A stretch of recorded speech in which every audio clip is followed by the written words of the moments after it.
Welcome to week 33 of Esper's Refit. This week we have drama. Yeah, and we have a fire hose, but then it's not long enough to help them. So somebody has called the fire truck already. Broken boats. It's literally just dropped down. Yep. Broken motorbikes. Halfway between Saturn and Chebelang, the chain has gone on my bike. Broken feet. My foot to be the muscle to be blocking. Cock-ups. We put the starboard fittings in the port fitting holes and ended up bending one of them. More rain. How long have you been waiting? A week. It'd have to be a week. And finally, I find a use for those pesky kittens. Before we break all that down for you, I thought you'd be interested in this strange phenomenon that happens once a week in our neighbourhood.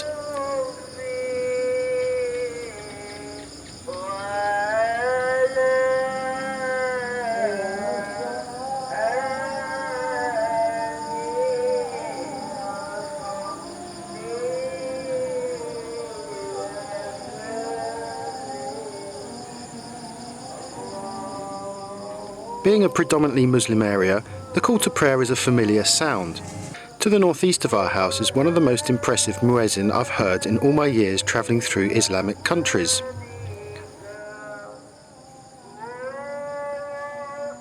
About a mile south of his mosque, however, is another amplified call, and it's definitely not the adhan. In fact, it's almost a mock call to prayer. When the real call to prayer starts, this one joins in. You can just about hear the real call to prayer in this clip. It's so awful, it drives the cats crazy.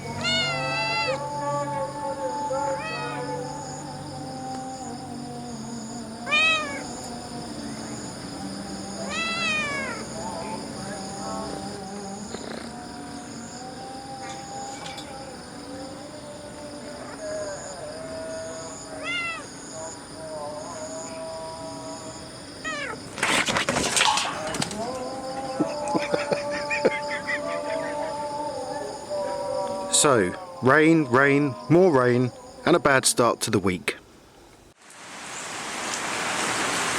Monday morning and a great start to the week. Halfway between Saturn and Chebelang, the chain has gone on my bike. And stupidly, I didn't bring my phone because I brought my laptop today, so I didn't bring my tablet, forgetting that my tablet is also my phone. So I'm stuck here now in the middle of nowhere without a phone in the pouring rain. There goes a truck past full of Burmese workers getting soaking wet. Anyway, I've been directed to this bike repair shop, but of course they're closed. It's too early. It's 8:15 in the morning. Ah, here comes someone. Let's see if they've got the answer. Nope, off they go. Right, slashing it down.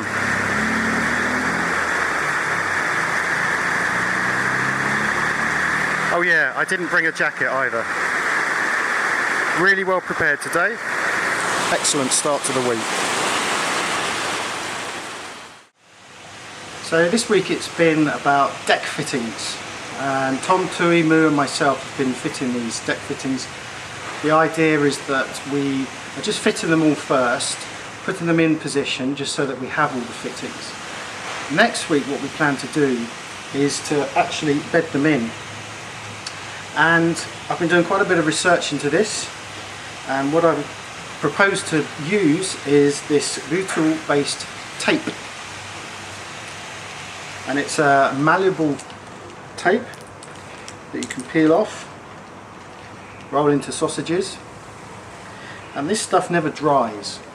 It always remains flexible, so if there's any movement in the joins, it moves with it. The idea is that we'll build up around the screw heads, and also in the cavities themselves we'll be filling with this tape, and it never dries and it makes a very, very good seal.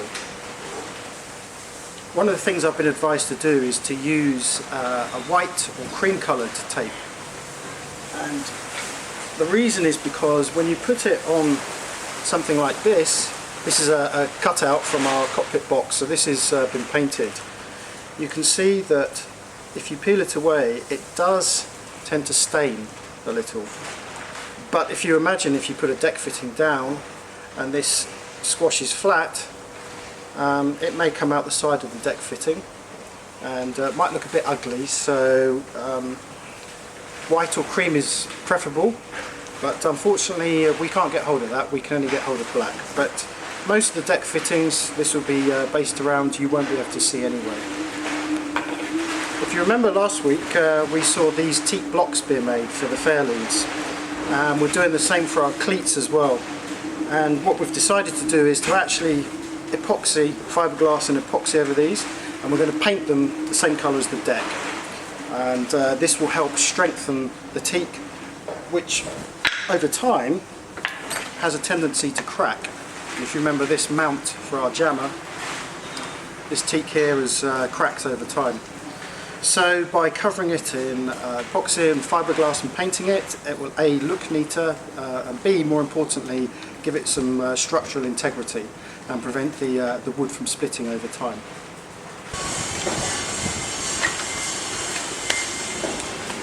More deck fittings for the boat. And we've got the stanchions and the winches, the tracks and the handles as well. It never ceases to amaze me how much weight we're carrying on the boat. You can imagine how much this lot weighs.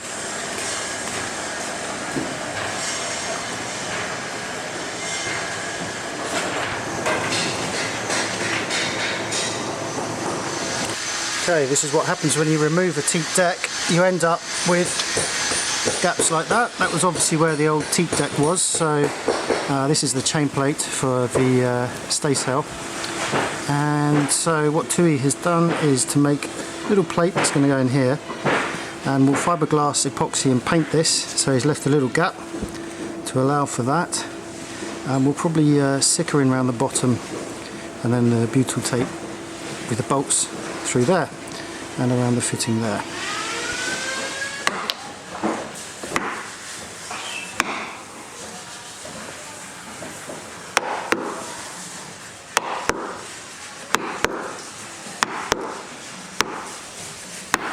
On the whole, reassigning the deck fittings into their original location was pretty effortless. Ton concentrated on finding the old holes, whilst Tui created new teak grab rails.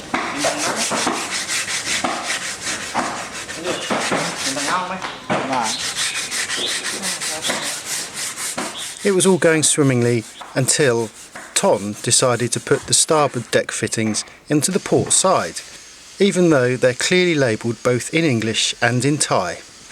Unfortunately, one of the deck fittings didn't quite fit, so he bent it into place, and we had to send it to the metal workshop to be straightened. Still, with the amount of deck fittings Esper has, it's pretty good progress.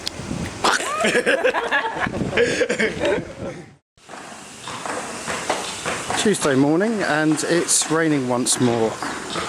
And it's affecting everyone in the yard. This is Phil and Sandy of Southern Wing, who have been waiting for ages. For the rain to subside. So how long have you been waiting? A week. It'd have to be a week, wouldn't it? Yeah. And what do you think your chances are this morning? We're hoping, we're going to give it a go, and we're really hoping. We can tolerate just rain coming down gently or just straight down, but no wind. No wind, yeah. Sprinkling there. Just started spitting. We won't start just yet. Oh well, put the kettle on again. Put the kettle on again. Here we go again. Maybe not. Maybe this afternoon. Well, there is at least one job we can do out of the rain. Having offered up the swimming platform yesterday, we have marked the holes to be drilled through the transom. If you remember, it's going right the way through, and we're fixing it, counterpoising it inside the transom, as well as resting it on the wind pilot. So Pong has the task of drilling those essential holes, and then obviously he's got to drill them straight.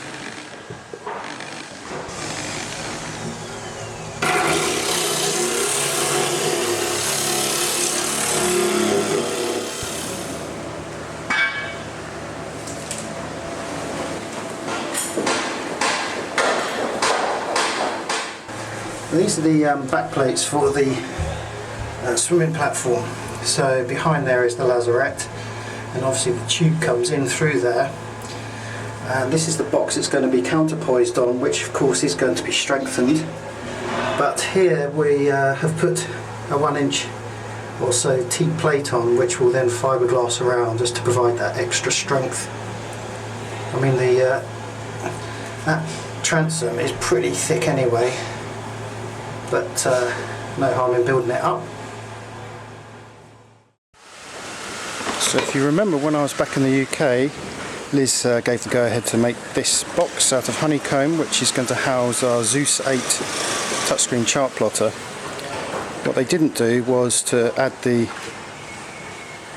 autopilot. So TUI is now making a little box for the autopilot to go on the side here.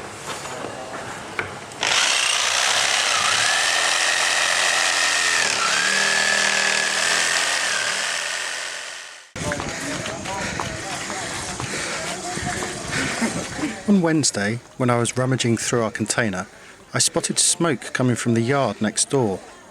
Moored up on their jetty was a fishing boat, and it had caught fire. The boat was being refitted.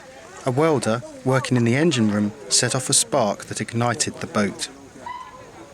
It didn't help that it had just been painted, the fumes and toxins of which can only have made the potential for fire even more real.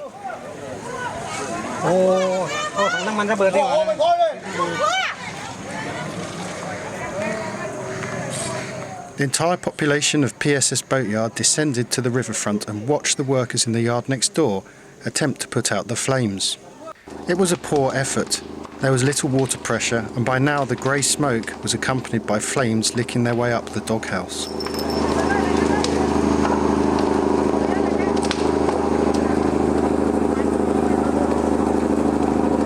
The heat could be felt by everyone. Some took front row seats to watch the spectacle.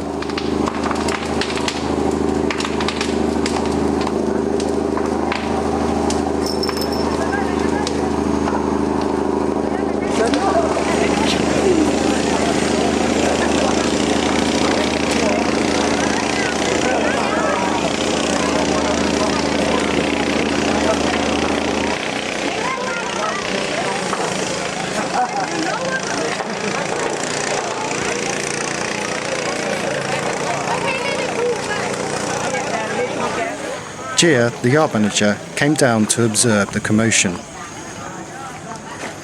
One of yours, Gia? Not mine. Yeah, it just belongs to the person that I know, the owner, and it's just launched from the yard next door. Yeah, and we have a fire hose, but then it's not long enough to help them. So somebody has called the fire truck already. So hope that it will come, quickly. Now the flame is coming up now.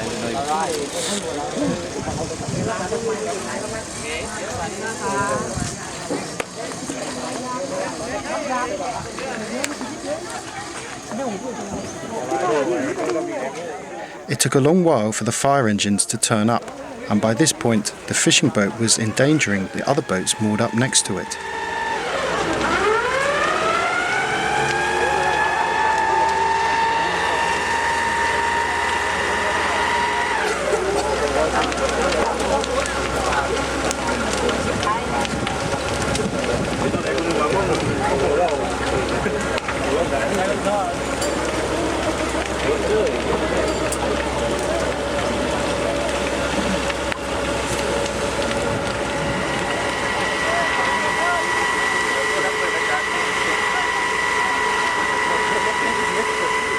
The boat burnt for more than half an hour before the fire was contained. By the time it was put out, the boat was gutted. No doubt the owner was pretty gutted too.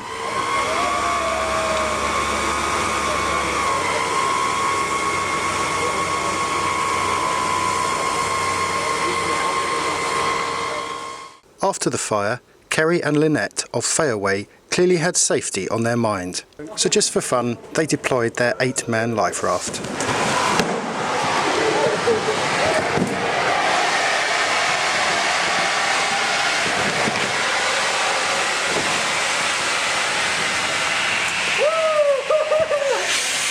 How do you get it back down?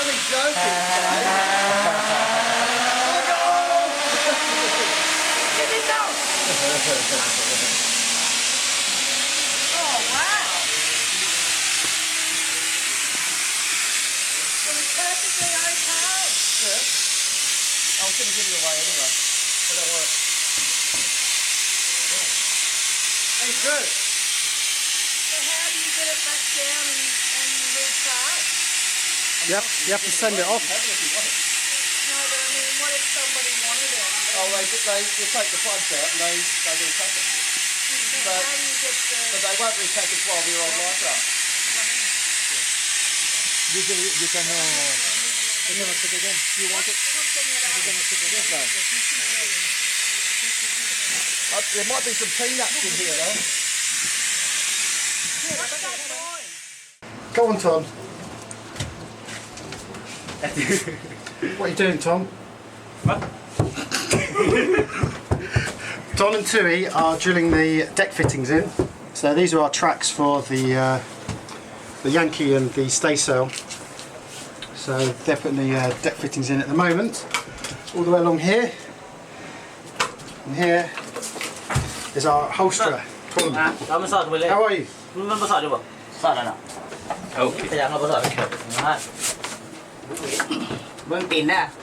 Looks like he's shaping. Look at that nicely sliced. We'll try some of that. It tastes very nice. So this is super thick. It's really hard. It's like a composite foam made up of lots of bit of foam, and we wanted something very hard in the saloon. And this used to be made up of 3 cushions. We're now making it 1 so that we can use it as a spare bunk. There it is. And I have to say, it is extremely comfortable, this stuff. It's lovely and hard, good support for your back. Look at that, we can almost leave it uncovered. Anyway, that's it for today. I'm going to bed. I'll see you tomorrow. Okay, and the other thing we're doing is just put another layer on top, just to give it an extra bit of thickness.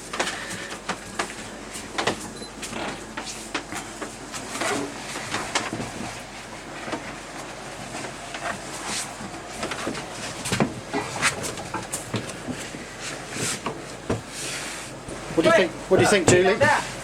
Perfect. Very cozy and just the right destination. This is Ern inspecting the deck fittings. How are they, Ern? Yeah. Hold on. Now look really good. We're the wrong way round. There we go. Okay. Yeah. Now check turn to yeah.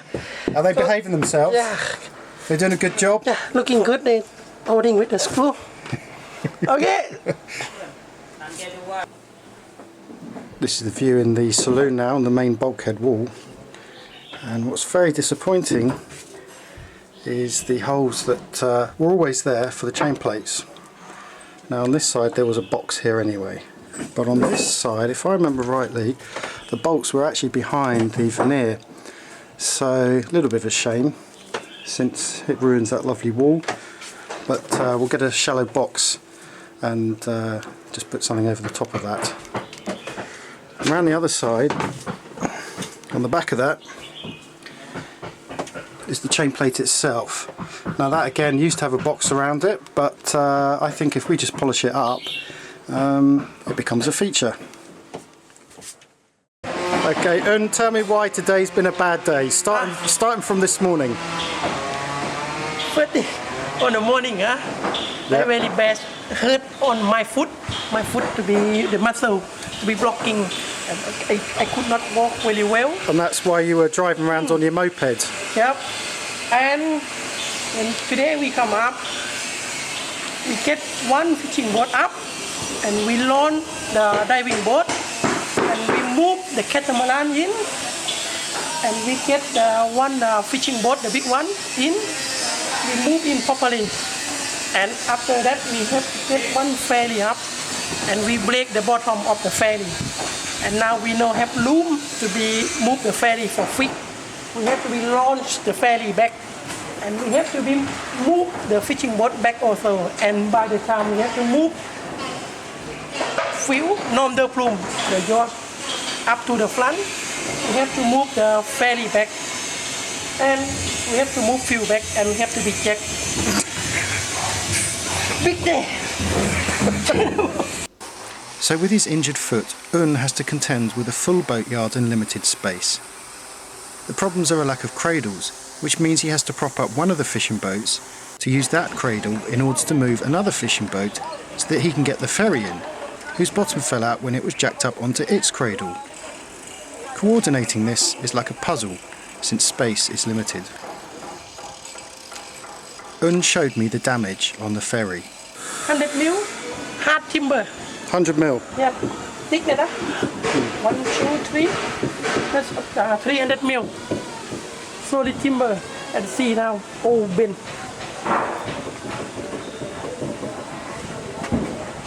What's happened here then? Un? See all the bottom. Black. It's literally just dropped down. Yep. See? Oh. Up there. See there? I don't feel particularly comfortable walking underneath this thing. There. Oh wow, look at that.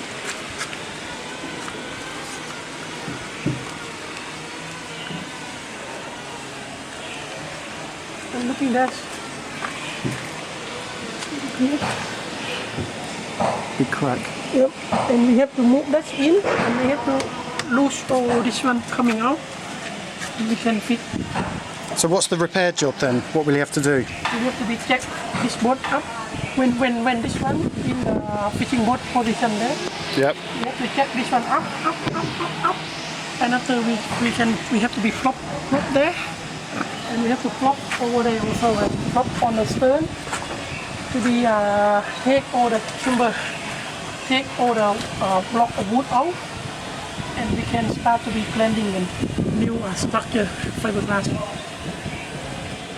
And the job should be done by 2 weeks. 2 weeks? Why couldn't you get mine done that quickly?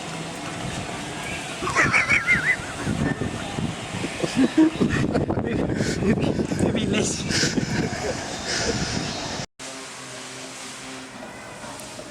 Behind all this is a group of lads who move cradles, jack up boats and lug heavy cables around the yard. These are the same lads you'll have seen in previous episodes hauling the boats out of the water from the slip.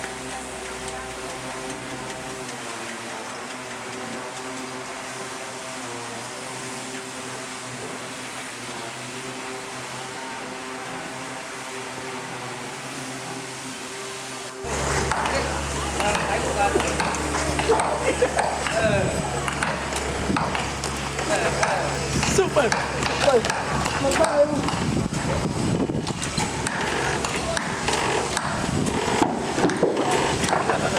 In the subtropical climate, this is really hard work, and these boys are super fit.